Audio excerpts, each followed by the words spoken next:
Yeah. Whoop. It keeps slipping. Okay. Good morning. Good morning and welcome to the Sun Dragon Sideshow. The Dear Becky and Lizzie edition. I'm still wearing this. I'm not wearing my name tag yet, but I'm still wearing this because it kind of pertains to a question if we get to it. So okay. Hi, I'm Rebecca. I'm the owner of Sun Dragon Art and Fiber in sunny and cold Brevard, North Carolina. I'm Liz. I'm the minion there. It is it warmed up to 28 degrees. I wore 2 sweaters up from the car. At first I was like, I'll be fine in just the one, and then I'm like, no. Winter coat. Hello. I did not go for my morning walk this morning. I had to take stuff to the dump and it was cold outside. I mean, technically I could still do my walk, but I was running late.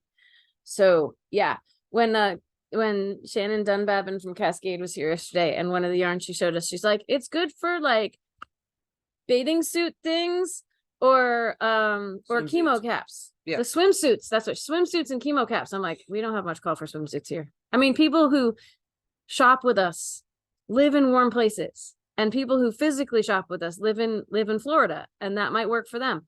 But it's 28 degrees. I can't think about swimsuits right now. Just personally, So I am, of course, last minute furiously trying to get things done for the window display. We got our lights yesterday. They are super cute.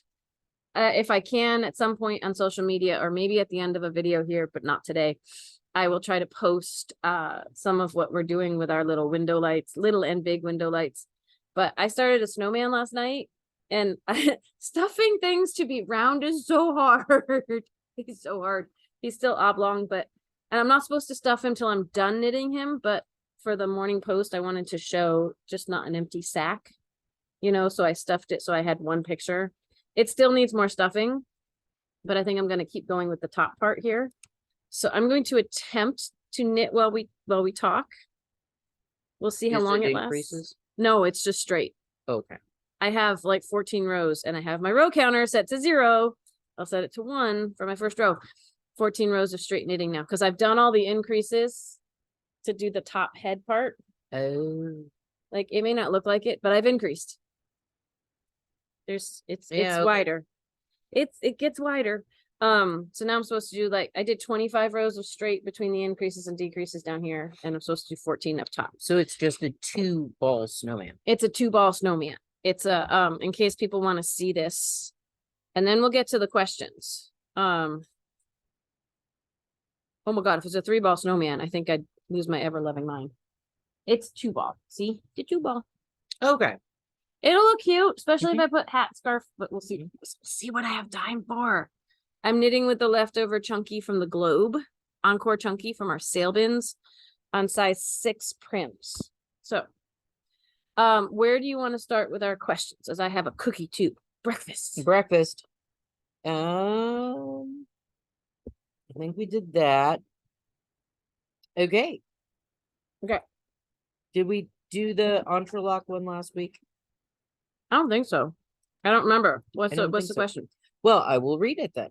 Dear Becky and Lizzie, I would like to try entrelac. It seems very interesting and a new skill I would love to have in my knitting arsenal. My question is, what kind of yarn will be good to use so I don't have a gazillion ends to weave in? I have Perth, Queensland, Rainbow Reef, or a sock striped yarn. I wonder, besides Noro, if these will work.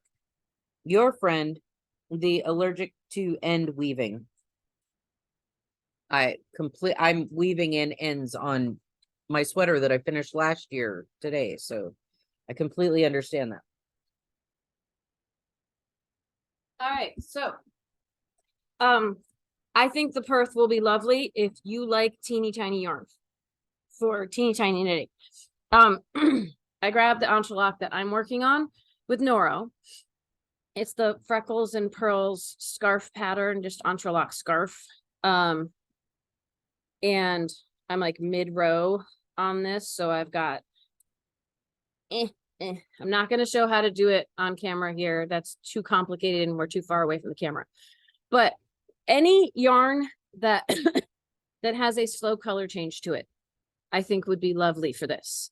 Or it can be a fast color change, but not too fast. Like if it's variegated with little chunks of color, like this much between color changes, the pattern shift might not show up as much.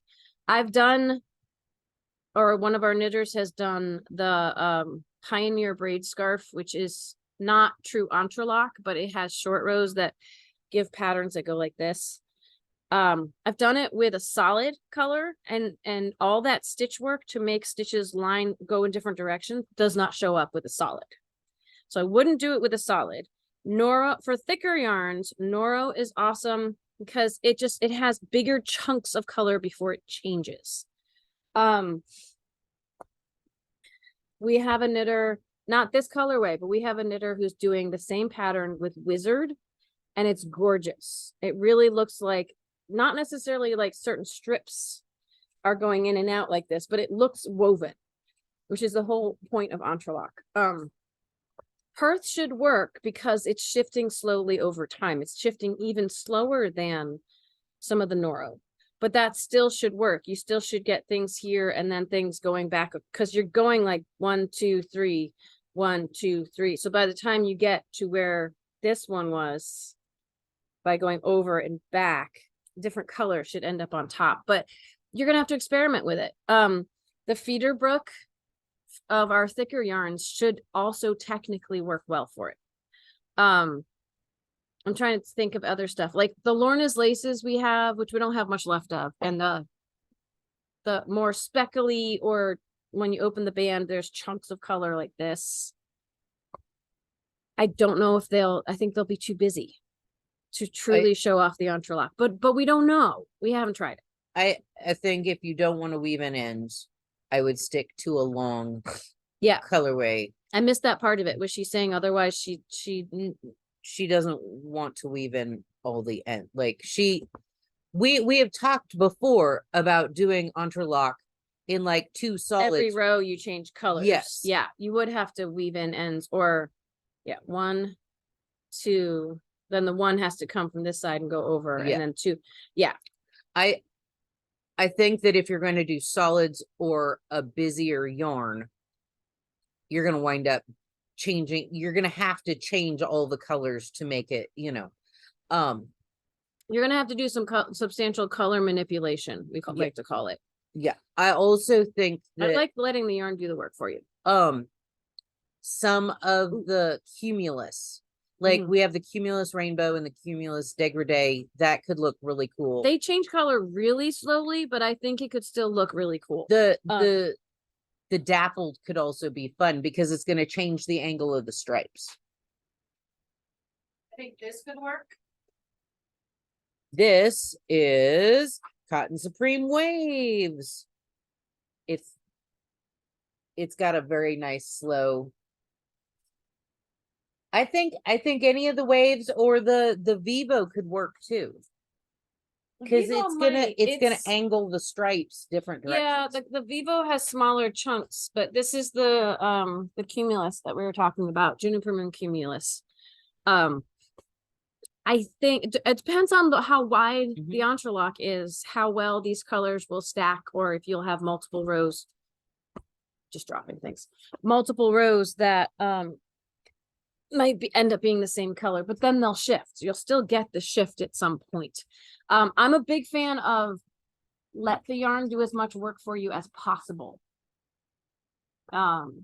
Or if you want something really specific, you want a really specific look to it, you're gonna have to color manipulate and either leave a lot of ends or weave a lot of ends in. So, all right.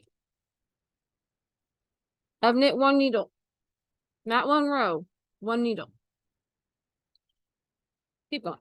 Okay, next question. I'm going to read them in the order that I got them. So, okay, dear BNL. Dear Becky and Lizzie, I am writing to you from whatever ring of hell represents the last stitch, specifically the last stitch of a bind off and the last Kitchener stitch on a toe of a sock. My search engine YouTube powers are also on the fritz, and I apologize if this is just on Tips and Tricks channel. If it is, just say the word and I'll look there. But in my search so far, I've not found what I am about to ask. I am tired of making do, so I'm seeking advice. How do you deal with the last stitch of a bind off or Kitchener toe without having it stick up and wave at you? I can bury it while weaving in ends, but there must be a better and less yarn intensive way to handle it. As Bartles and James used to say, thank you for your support. Okay. I don't have a magic solution. There may be one out there. I don't have it. I have one for if you're binding off in the round.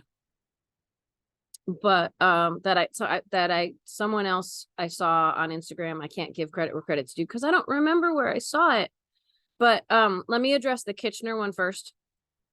There's a way to do a couple setups and a couple of extra steps at the end instead of the whole 1, 2, 3, 4 steps of Kitchener, and that's on my tips and tricks page.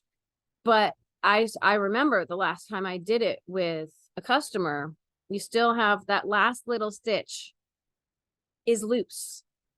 There is a little bubble at the end. And part of that is like, just to explain why that happens, is the last stitch of the Kitchener that you're weaving through is you start Kitchener over here with your working yarn and you work all the way over to the other side. These stitches hanging out here have absolutely nothing to do with the thread that started over here. Like, they're so far away from each other, you can't yank on the thread that is sewing your Kitchener together and solve that because it's not connected to it anymore.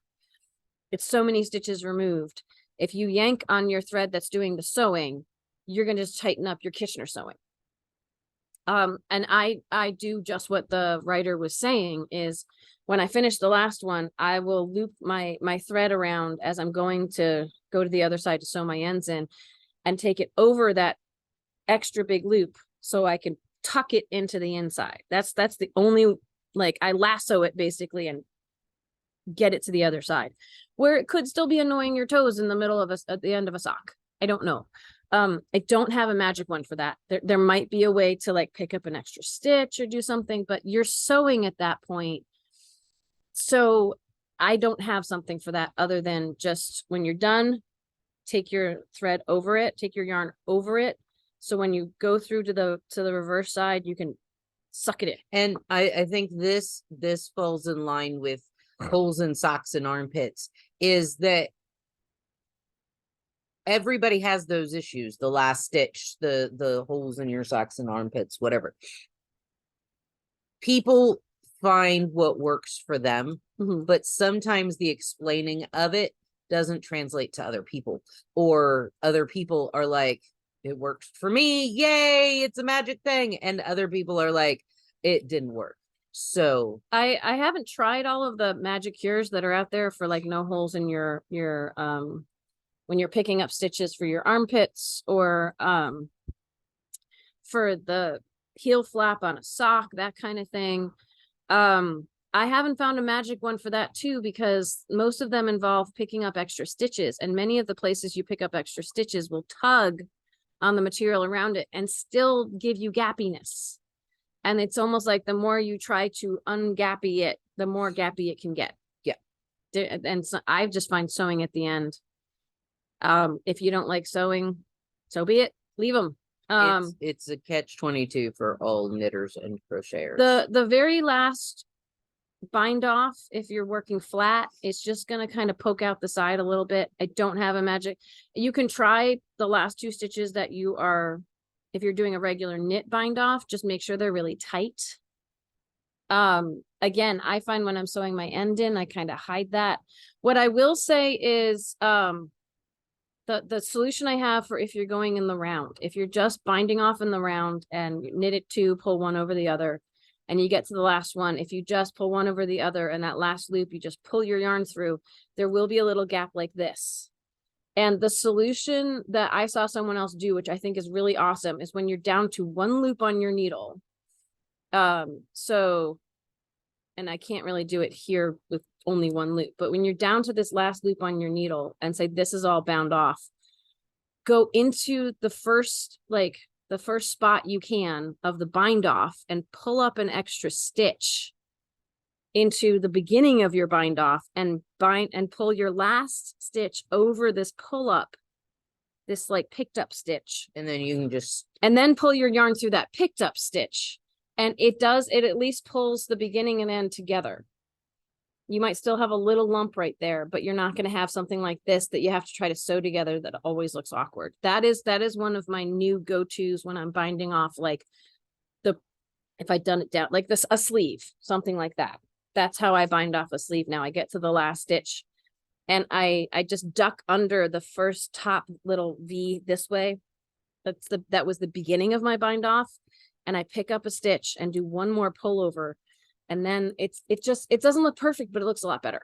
So looking at my end of crochet, I always get the stick up. It's gonna be at a different height. And, yeah. And so I'm used to just pulling it in. So one of my solutions on all the little crochet gnomes I'm doing right now for crochet is the last stitch when you finish and you want to just pull it through. I do a slip stitch to the stitch next to it, and it kind of tries to make it go like this. It's still not perfect, but at least it's not. I've that done the slip stitch. I wind up still sewing in it. Oh yeah, there's always ends in the sewing in the and I hate that almost worse than a little stitch sticking out. So what next? As you're sewing in it, as I'm sewing in it, just because they're on. It's cold and I need my fingerless mitts, and yes, so. It's cold. It's making me cough that it's cold. I need more coffee. Okay. Winding yarn. Dear Rebecca and Liz, I am binge watching your old sideshow episodes. In an episode from 2 years ago, you had talked about not winding yarn until you were ready to use it.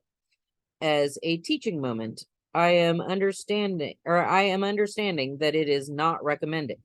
I have really a lot of yarn I had wound some years back. Have I done permanent damage to that yarn? Could I put it back on a Nitty Knotty and put it back into hanks to rejuvenate it? Thank you both again for all you've done to help me grow in my knitting and life in general. I appreciate your laughter in my house every day. Signed, Wondering in Wisconsin. The middle of that, I was like, have you practiced Nope. this? No. Nope. So we just try. I didn't know about that one. That's cool. You probably sent it to me. I just sent it to you. We're kind of entering into territory I haven't had enough practice to give you a definitive answer on. I don't know about trying to put it back in the twist if that's gonna help. If you put it back in the twist, I would do some wool wash. Yeah, you'd have to wash it. So when you put it back on your Nitty Knotty, you're going to want to tie it in several places, just to keep the yarn from what? For people who don't know what a Nitty Knotty is, it's like an arm that has one band. It has one arm here and one arm it goes this way, and you can hold it, and you can actually, if you know how to twist the yarn around it, you can get it into that big band. But it's you can get it into a format where you can twist it up. Yep. So because some people might be, of course, a Nitty Knotty. Other people are like, what the hell is that? No, it's just because like not long even before, like even at the beginning of having my own shop, I didn't know what it was. So yeah, okay. So when you twist it all up, you weave yarn ties through the yarn on there to keep it secure, and then I would do it in like use your Euclid or other wool wash and soak the yarn for anywhere from 15 minutes to however long you normally block, whatever, and then I would treat it like freshly spun yarn after that. And what does that mean? Because I don't know what that means. When you freshly spin yarn, you Nitty Knotty it and you tie it and then you soak it, and then you want to get all that water out, and so like rolling it up in the towel. It up in the towel. I do a little dance on the towel, or if it's got at least 4 ties to it, it's not gonna undo. But if you spin only cycle on your washing machine, lay it down, and it'll suck all the yarn out. Then you're Water going to want to out. thwack it. I just said water because you said Like, it'll water. take all the yarn out. Oh, And I'm like, take all "Ooh." the We know water what she out. meant. We know it because I do the same thing. Yeah, okay, I was wondering if you wanted to do the beat up the Yep, yarn thing. when you thwack freshly spun yarn, you take it and you hit it and then do a quarter turn and you hit it, and it helps settle everything back in there. I'd thwack it and then I'd hang it up to dry, just like, a freshly spun skein. So it's a process. Yes. And it might help your yarn become a little squishier. Yeah, if yarn has not this yarn, but yarn that you have wound on your winder, or like we wind yarn, and we have yarn that's been wound for a customer that's been here for 2 years. They didn't pick it up. And yeah, I have yarn that was wound a long time ago, and sometimes it depends on the fiber too and how it's behaved. But the tension, it also depends on how tight it's been wound on the winder. Like my plastic winder at home and my Swift together, my umbrella Swift together, will wind things into a really tight ball, and that is stretching out the yarn.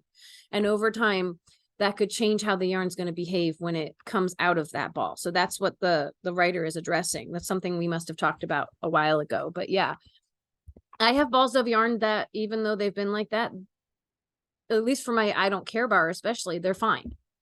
And I knit with them, and I'm not super concerned about it. And some fibers will bounce right back. And some fibers will stretch out and try to keep the memory of being like in the ball, like for a year. So what we're talking about here, what she's asking, can I take it out of the tight cake, and will it be survive and be nice again? Maybe. There's some hit or miss to that. That's the same thing as my my superwash sweater grew when I blocked it. Can I salvage that?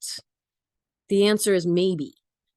And sometimes for the superwash, it's throwing it in the dryer for a little bit. I wouldn't necessarily do that with a skein of yarn. That's going to cause tangles and craziness and who knows what.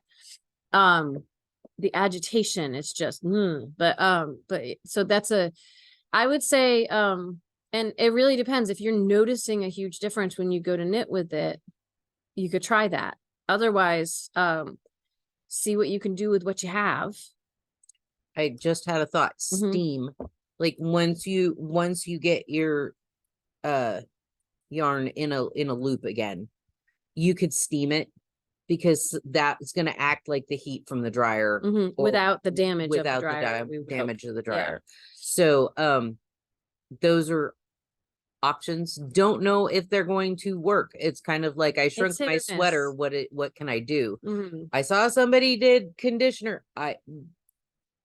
At certain points, not everybody has, or not every idea is going to work. And again, it really depends on the fiber content, if that's going to change how it behaves. So it's, if you're unhappy with how the yarn is after being in that shape for so long, I don't think it's going to make it worse to try something like this. It's gonna, hopefully at worst, stay the same, not get even more worse. But if it's in a condition where you're not going to use it, you might as well experiment if you have the time and energy, because then there's a chance you'll use it, right?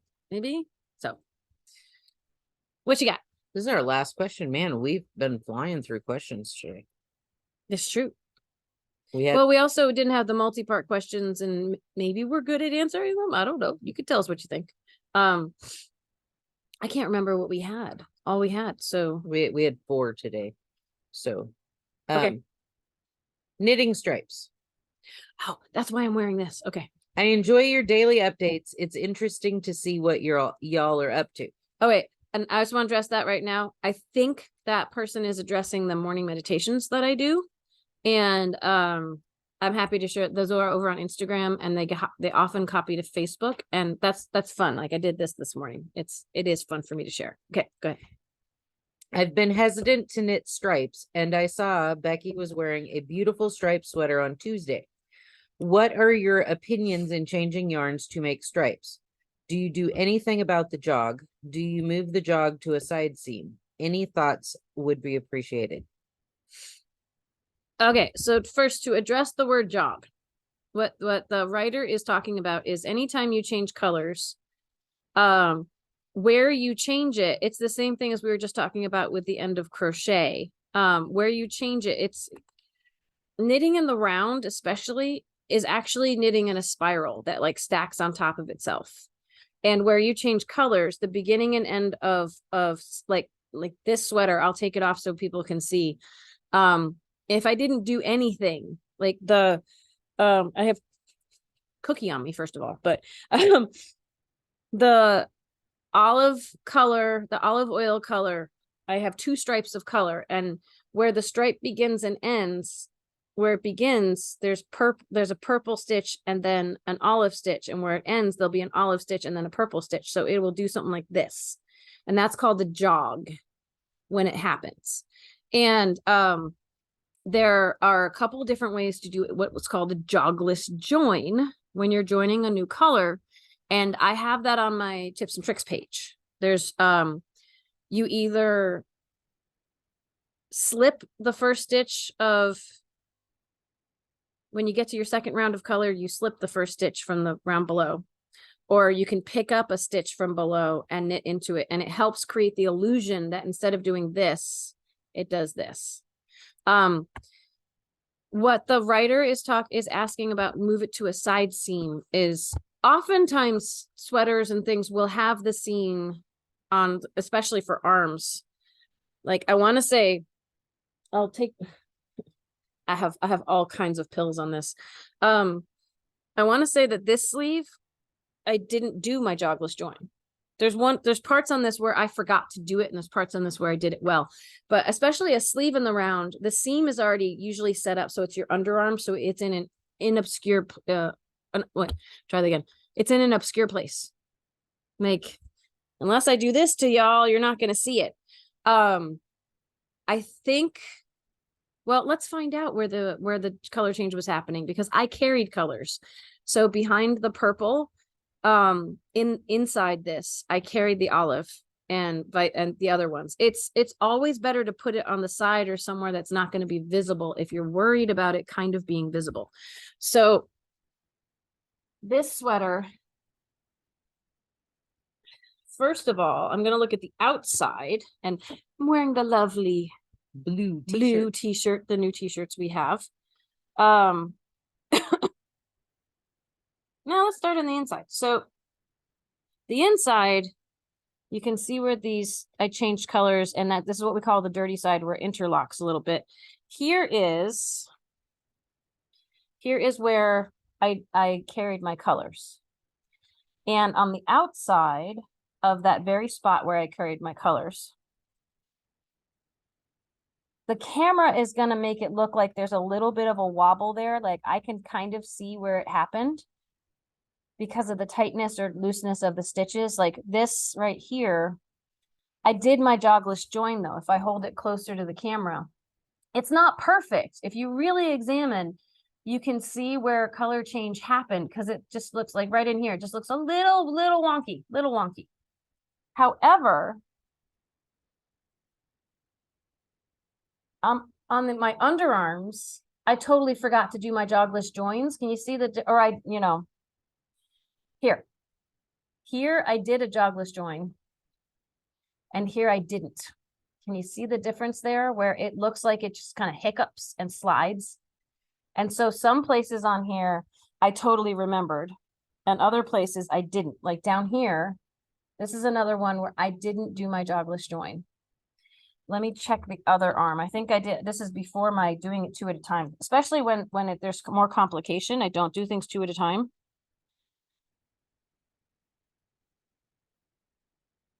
So like this is where I didn't do a jogless join. But since it was my underarm, I didn't really care. But see how it looks a little different. On the side, I totally cared, and I took my time with it more.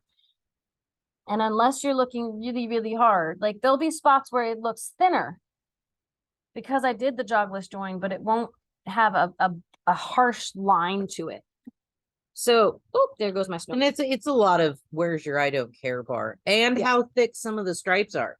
Because sometimes if your stripes aren't that thick, it's hard to do the jogless join. It's almost impossible to do on a single row, or it is, you can do it with only a single row of color, but it might, there's a way to do, if you're doing single stripes and it's changing every row, like on a hat, there's a really cool way to do the spiral where it won't show at all. And I cannot remember the name of that. But anytime you're doing more than a single row, the jogless joint is a better one to use. I find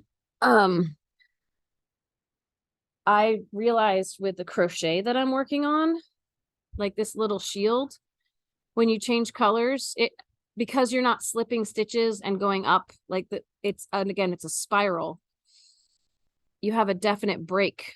And it's not as easy to do a jogless join with crochet. You really have to fix the end of your row and go up. You have to do a different deliberate technique if you want to not have the jog like this in crochet. So it's a different way of instead of doing the spiral, you have to do something different. So, but you don't really have that option in knitting. It's a spiral no matter what. Crochet, you can go around and slip stitch to the beginning of your row and then go up. Knitting, it's a spiral. Even if you're not aware of it, it's a spiral. And so there's ways to fudge that. It's masking the appearance of where the color changes. So I think that's all I have to say on that one. What do you think? Do you have anything else? No. I mean, these are all great questions, but they had somewhat succinct answers. Yeah. So, I've done a little bit. I'm on row 5 of my 14. It's not quite halfway, but I don't know if people can see. He's got a little bit more of a head. And it might look like it's a really puny head compared to the body, but the body didn't look like this before I stuffed it. So I think I can get the head to be just as firm and stuffed as the bottom. So I will try to keep you all updated. Like our window competition is happening, I think this weekend. The town competition is happening this weekend.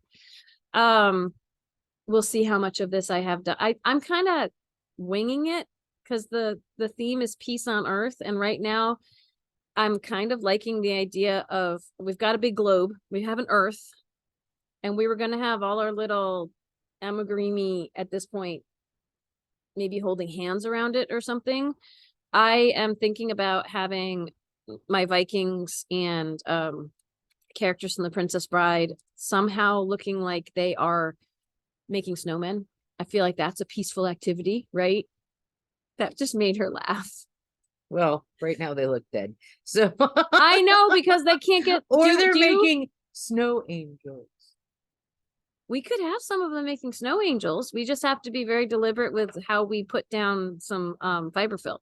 Yeah, right now they're all lying down in a row because I didn't know what to do with them yet. And yes, they look dead, but they don't stand up on their own. They're these cute little figures, but they don't have like a bigger base than the top, so they don't stand up. If you want to help me figure out how the expletive here, stand them up, be my guest. I don't know. And if anyone out there who's like, you're creative, you could figure it out. Oh my gosh, I have so many things I'm trying to do right now. My brain is maxed out. So I stand them up and they fall over and I go, well, I tried. Right? Oh my gosh. It's just, yeah, it's, okay, that was my short row. I think that means I'm on 6 now. I have, the way I have, so at home, I was counting 1, 2, 3, 1, 2, 3 every row. I can't do that and talk at the same time. So I have 2 needles that have more stitches on them. And then the third, the end of my row, has fewer stitches. It's like 3 repeats of the pattern, 3 repeats of the pattern, 2 repeats of the pattern. So when I finish my smaller needle, I'm pretty sure the bottom I got off in some way because I lost track. But now I'm keeping track. Now I'm getting smarter. Work smarter, not harder, right? So that's what they say. That's what they say. So but this will be really funny because, okay, here's my Viking and here's my snowman. So it's like a kid making a monster snowman that's like twice as big as him. I really want to make these monster snowmen now that are chasing the villagers around, but that's not peace on earth. So it's not even world peas. No. Okay, here's the thing. So Liz wants to do world peas and make, make a whole bunch of peas that are going in a circle. But the theme is peace on earth. And if the theme was world peace, I think people would get it. Peace on earth, world peas, I think it could work, but I'm not making world peas right now. No. And I also, you could do a whole lot of crochet baubles, but I also think that it's an intuitive leap for us that makes complete sense. I don't know how many people outside of our bubble, some are going to make the leap and some are not, and some are going to go, I don't get it. So how much explaining do you want to do? Since she's not even making the peas anyway. We have to explain the yarn no yarn funny to a lot more people than we thought. Yeah. I mean, I did put it in a weird location on the sign. Originally it was like yarn this way, no yarn that way. Haha, isn't that funny? And now it's like yarn, no yarn. And some people are like, you don't have any yarn? And I shouldn't try to put jokes on things. I'm not blaming you. But I'm the one who did it. So, okay. So we're going to go. I got my lights up. I'm doing little itty bitty rope lights on the bottom of the window and big fun hanging lights on the tops of the windows. And I'm going to see what we have, like 20 minutes until we open right now, because we got in a hair early. I'm going to go see what I can finish of that before the shop opens, before we might have customers and I can't do stuff. But customers are important, so it's okay. Shop wouldn't be here without customers. And we have some orders to mail out and things like that. So we will keep y'all updated as we can. Our next day for regular filming is Tuesday. So we'll try to update you on what we have or what we know on Tuesday. We have virtual sit and stitch tomorrow night. Virtual sit and stitch tomorrow night. Friday night, 7 to 9 p.m. You can get into Zoom with the shop phone number. 828-877-3550. He's like, but she's under the table. Oh, that's the small one again. I'm on row 7. Woo! I'm almost halfway through. So come join us, see how this is going, see what last minute franticness I'm doing. Because again, I don't know. I want to say I don't know if the judging is happening tomorrow or Saturday. Either way, I'm not expecting to win. I'm just trying to have cute stuff. I'm fully intending to keep building the window display for fun stuff all December. So because it's still November, people. What the heck? Okay. So, and you're weaving. Ooh, that's your thistle sweater. It was cold. Where'd you find that? On the floor. Oh, it was like cold out, so you had to find stuff to wear. It was at the near the front door. Anyway. I think we're both tired. We've been working our butts off all week to get ready for Shannon to come from Cascade, and she came yesterday, and it was lovely. And now it's all catching up with us. So, yay! The house got cleaned before Mom got home. Kind of, and we're tired.